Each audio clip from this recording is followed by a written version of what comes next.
Здравейте! Благодаря ви, че сте тук.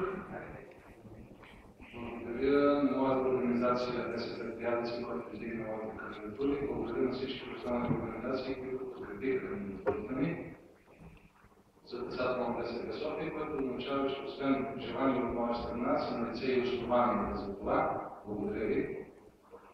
Ще представя пред вас програмата за развитие на ДСП София в следващите 2 години, тъй като колкото е мандата на ръководството на ДСП София. И ще прескоча традиционното представяне, тъй като с огромната част от вас се познаваме от дългите битки, които сме водени на времето в СДС, последствие в ДСБ, политически и всякакви, но основно антикомунистически битки в София.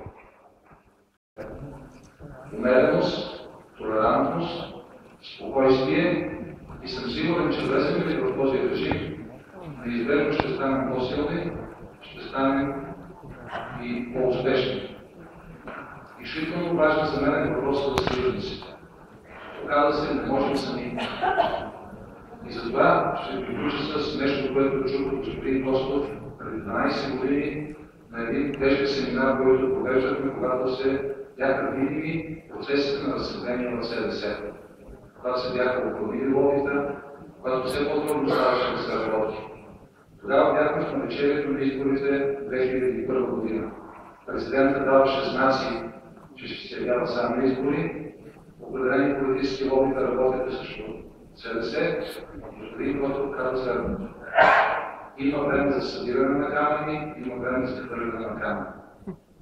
Аз сега казвам, нека да събираме повече камъни. Много дълги години ние хвърляхме камъни. Останахме сами. Искаме съюзници, искаме партньори, които ние ще поведем на там, където всички вие участвате. Благодаря.